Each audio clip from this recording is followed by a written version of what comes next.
Mardi 5 juin 2018, bienvenue dans le programme du soir. Le décryptage pour débuter, la Guinée ce soir et le massacre de 2009, la mise en place d'un comité pour préparer le procès.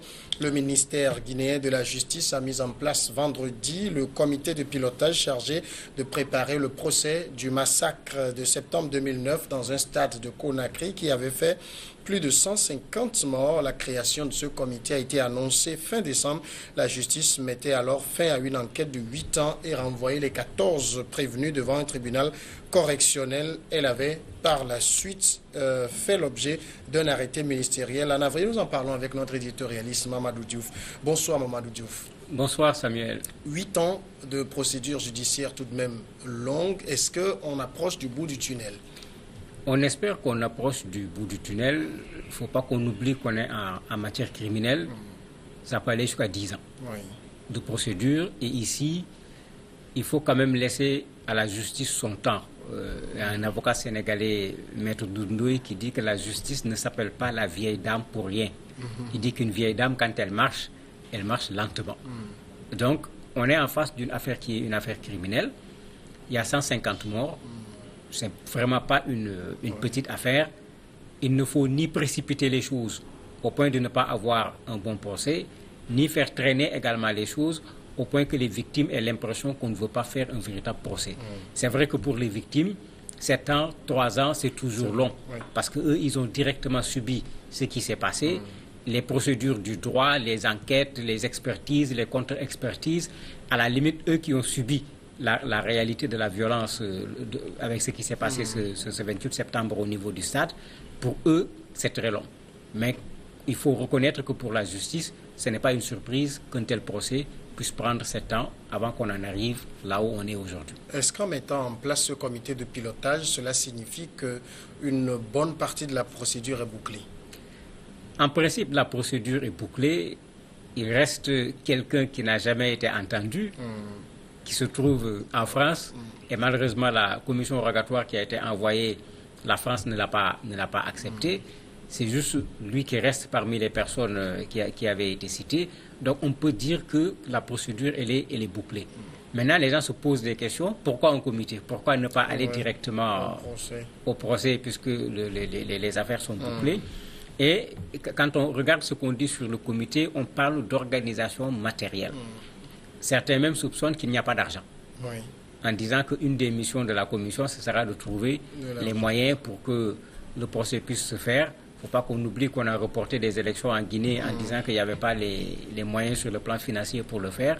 J'espère que le problème ne se posera pas parce que les victimes ne comprendront pas qu'un procès qu'on prépare depuis 8 ans, qu'on arrive au moment où le procès doit avoir lieu et qu'on veuille dire que les moyens pour organiser ce procès ne sont pas disponibles. Alors justement, la mission qui est assignée à ce comité de pilotage sera de veiller à l'organisation du procès, mais on n'a pas de date.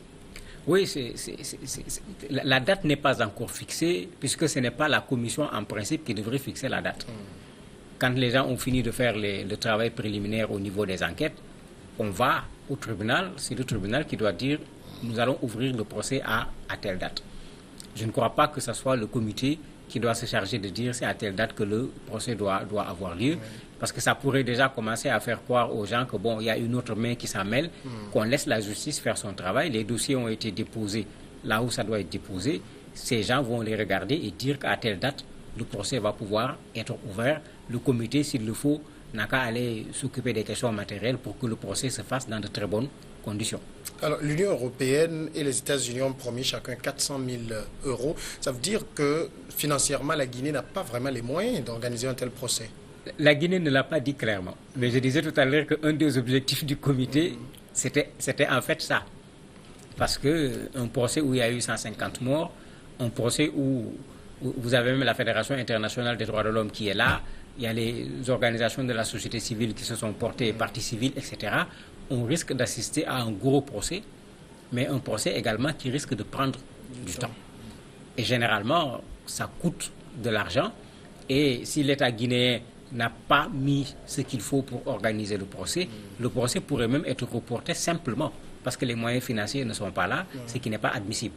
Mais déjà, puisqu'il y a un apport qui vient de l'extérieur, parce que l'Union européenne, tout comme les États-Unis quand même, depuis ces massacres, avait insisté pour qu'un procès ait lieu et que les coupables soient jugés et sanctionnés si on a pu établir la culpabilité des gens. Donc s'ils mettent la main à la poche, je me dis, c'est pour empêcher qu'on dise que le procès ne peut pas avoir lieu parce que les moyens ne sont pas disponibles. Il y a aussi un élément, c'est l'élément Moussa Dadis Camara. Oui, il est actuellement au Burkina Faso, mais comme on dit au dictateur tout le temps, celui qu'il avait reçu au Burkina Faso est caché aujourd'hui en Côte d'Ivoire. Ce qui veut dire que les données ont complètement changé. Moussa Dadis Camara doit aller répondre. Il a toujours dit qu'il est prêt à aller, parce que d'ailleurs même une fois il a voulu partir, on l'a retenu. Pour moi c'est une très bonne chose. Il n'a qu'à venir répondre parce que c'est lui qui était le président de la République. Et c'est lui qui est la cause de la manifestation. Parce que c'est lui qui avait dit, il vient, on règle les problèmes et puis il part. La manifestation a eu lieu parce que Moussa Dadis Camara avait dit qu'il va être candidat aux prochaines élections.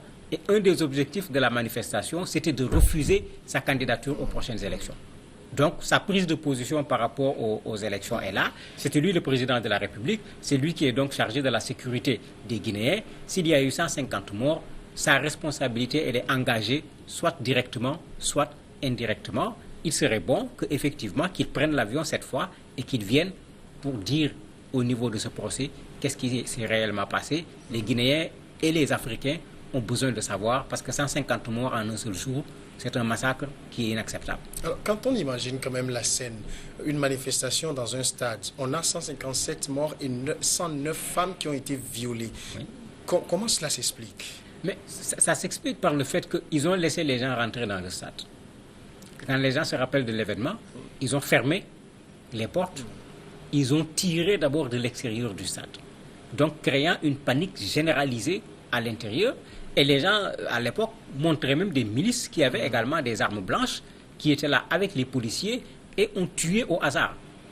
De sorte que dans cette précipitation où les gens voulaient sortir, certains ont piétiné d'autres. Puisque quand il y a une bousculade, la bousculade toute seule peut se traduire par des morts et par des blessés. Ce qui est encore inexplicable.